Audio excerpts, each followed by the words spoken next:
by William Shakespeare in English. Shall I compare thee? Thee is you, it's an old English. Shall I compare you to a summer's day? And thou is again an old English. You are more lovely and more temperate. Rough winds do shake the darling buds of May, and summer's lease hath all too short a date. Sometime too hot the eye of heaven shines, and often is his gold complexion dimmed, and every fair from fair sometime declines by chance or nature's changing course, untrimmed. But thy eternal summer shall not fade, nor lose possession of that fair thou owest, nor shall death brag thou wanderest in his shade, when in eternal lines to time thou growest.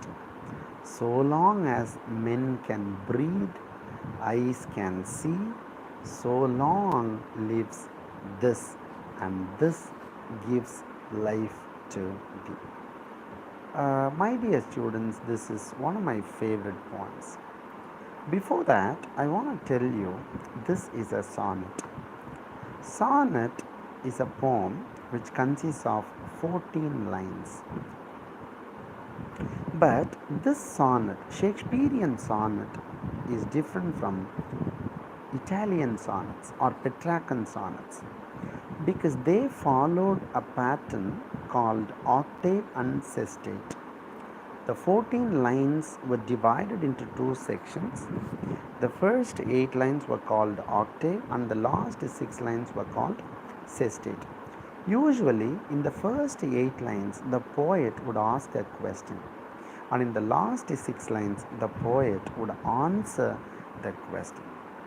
But Shakespearean sonnet has a different format. It will be divided into 4 segments. So 3 quatrains, 4, 4, 4, and last 2 lines are called couplet. So this is how Shakespeare has divided the 14 lines into 3 quatrains and 1 couplet. All right. This poem, Shall I Compare Thee to a Summer's Day?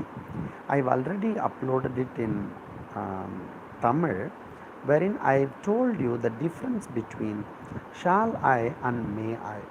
When you ask this question, sir, may I get in, sir? You are asking this question to your teacher. Of course, you are seeking permission from your teacher, and you have not decided to enter the room. In case the teacher lets you in, you will get in.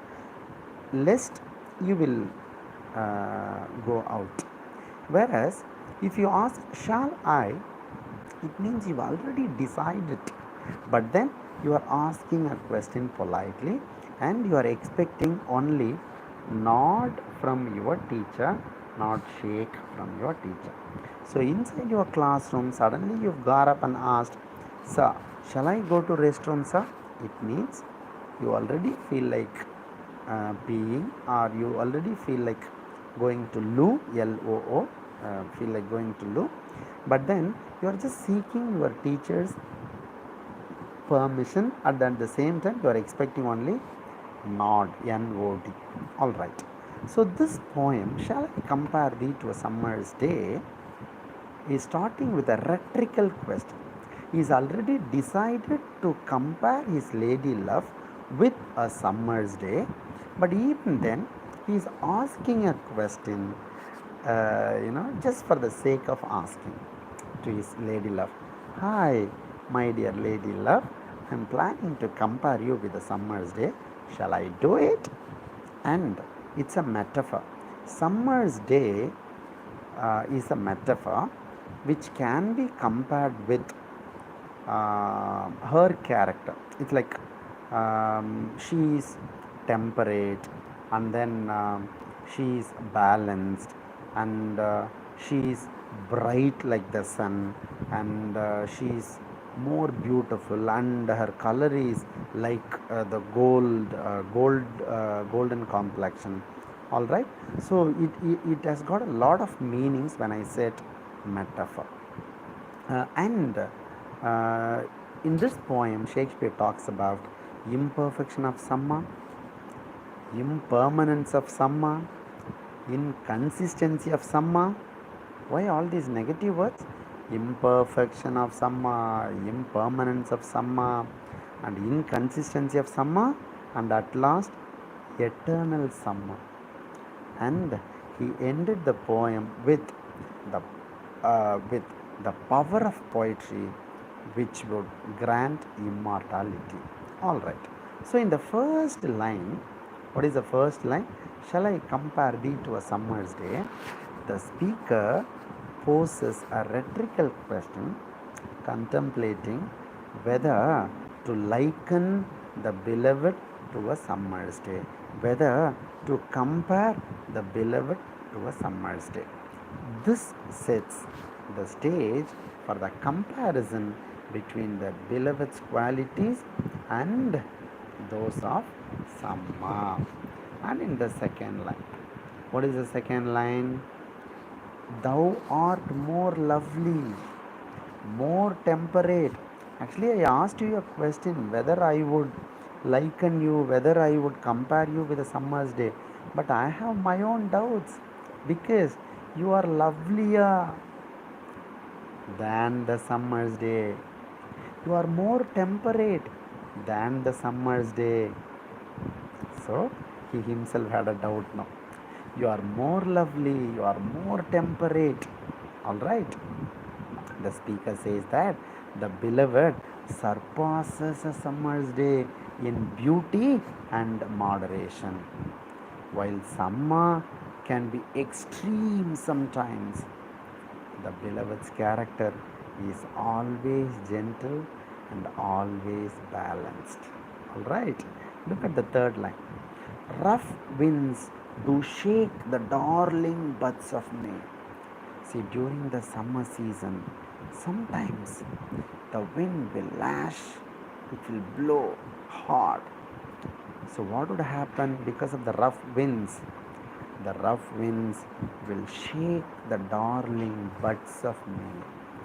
The rough winds, when they lash, when they blow, all the beautiful buds will fall off. But my dear lady love, you are not rough like the summer's wind. And summer's lease hath all too short a date. And another important thing, summer's lease, summer's day, the duration of summer is too short. Whereas you, my lady love, your love is longer, your beauty is longer, unlike the summer's day. Sometimes too hot, the eye of heaven shines. See, in India, I usually tell you this, we've got only 3 seasons: hot, hotter, hottest. Whereas in other countries, they would experience all the 4 seasons. So here, during the summer, sometimes the sun is too hot, unbearable. Sometimes we say that, oh, unbearable heat. Sometimes heat waves kill people. I'm sure you would have read it on newspapers. So sometimes too hot, the eye of heaven shines. But my dear lady love, you have never shown like that. You have never been so intense. You are always moderate. You are always balanced. That is what he wanted to say. And often is his gold complexion dimmed. Even the sun's color is golden, right? Even the gold complexion is dimmed, losing its brightness sometimes. But my dear lady love, how come you are always bright? How come You are always fair, fairer, and fairest. So summer is impermanent. Summer's day is impermanent, whereas his lady loves beauty is permanent. That is what he is trying to convey here. And every fair from fair sometime declines. Oh, yesterday he was handsome, yeah. Yesterday she was beautiful, but today I guess she lost her charm. Sometimes we say that. But here he says, every fair from fair sometimes declines, but your beauty will never get declined. By every fair from fair sometimes declines by chance or nature's changing course untrimmed. See, beauty fades away, right? How does beauty fade away? By chance or by nature's changing course? Because nature's changing course cannot be altered. Nature's changing course is untrimmed. All right. See, getting gray hair or getting bald head cannot be changed. As the time goes by, we will all get this. You would have, when you were a kid, when you were in your early 20s, you would have never thought that you would get gray hair. You would have never thought that you would get bald head. But this is common. But he is asking a question. Oh, my lady love, how come you are always beautiful? How come your beauty is not fading? How come your smiling beauty, your charming beauty is not declining? He is asking a question. But thy eternal Samma. See, all along he was talking about imperfection of Samma, inconsistency of Samma.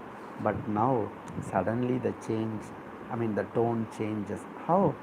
But thy eternal Samma shall not fade.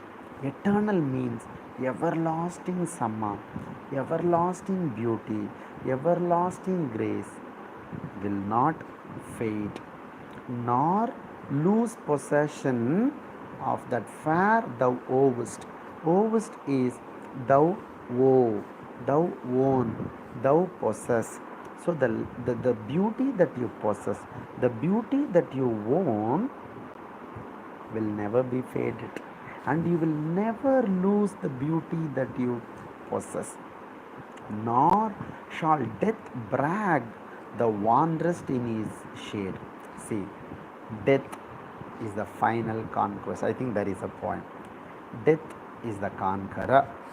Everybody should kneel down in front of death.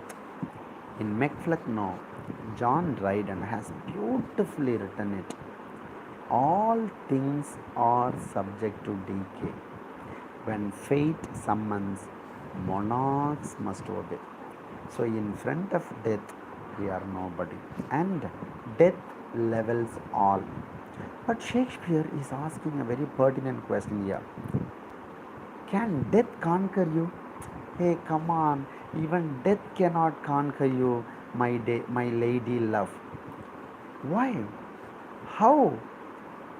When in eternal lines to time thou growest, your name, your beauty is written in this poem, and it's an eternal line. It means everlasting line. You will never be forgotten in the world. How long? So long as men can breathe or eyes can see, you will not be forgotten. As long as men live in this world, women live in this world, so long as men can read, so long as men can live in this world, so long men can see in this world, you will never be forgotten, my lady love. So long lives this, so long this line or these lines live in books, and this gives life to thee. So whatever is written in book will never be forgotten, and your name Your beauty is already carved and engraved in this poem, and my lady love, this will never be forgotten. Your beauty will never be faded away from this world. Thank you so much for letting me explain this wonderful poem. When time permits, kindly go through this poem. I am sure you will relish it. In English literature, we always tell our students, please read and relish and read. Then you will cherish all the lines in your mind till we perish. Thank you so much. Bye bye.